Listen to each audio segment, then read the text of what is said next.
Kalau kita kembali kepada hadis Nabi SAW, maka belum pernah ada pengucapan lafaz. Tidak pernah ada satupun hadis Nabi SAW yang berbunyi nawaitu shoma ghadin, usolli fardhu salati duhur, nawaitu wudu. Ini tidak pernah ada lafaz hadisnya. Dari mana ini? Ini dari teman-teman kita yang menisbatkan diri kepada mazhab Syafi'iyah di Mesir, tepatnya di Al-Azhar.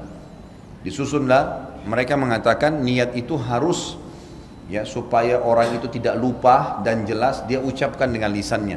Lalu disusunlah niat-niat itu. Kalau mau sholat, sholli fardhu salati duhur, nawaitu shoma ghadin untuk puasa, nawaitul wudu'a dan seterusnya. Ini semua disusun.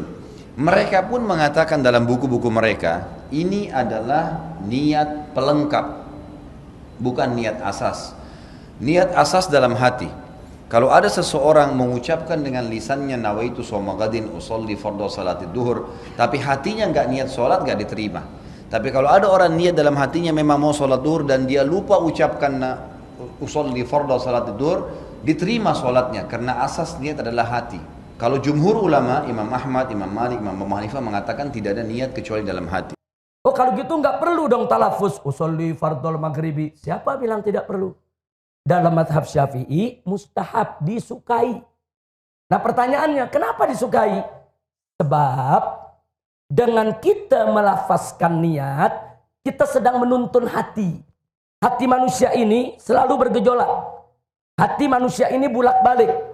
Hati manusia ini kalau tidak diikat, diseret, disadarkan, nah, nanti dia tidak hadir dalam sholat kita. Nah maka itu waktu kita menghadap kiblat, kita menghadirkan hati kita ucapkan niat. Usolli fardhul maghribi. Maksudnya saat kita mengucapkan itu, seolah-olah kita lagi tegur kita punya hati. Hati dan akal pikiran kita tegur. Hatiku, akal pikiranku, ingat, ini kita mau sholat nih. Ingat, kita mau sholat maghrib. Ini ada 3 rakaat. Ini menghadap kiblat. Kita sebagai makmum, ingat, hadir.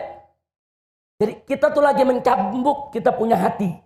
Kita mencambuk kita punya akal pikiran. Hadir kau dalam sholat. Nah, begitu hati kita udah kita cambuk, hadir, siap dia hadir, baru kita takbiratul ihram. Allah. Kita hadirkan. Sholli fardhul maghrib. Ada di akal pikiran kita, ada di hati kita. Bahwa kita sholat fardu maghrib. Atau bahwa kita sholat sunnah tarawih. Masukkan dalam hati kita. Dari mulai kita baca Allahu Akbar. Itulah yang disebut niat. Maulaya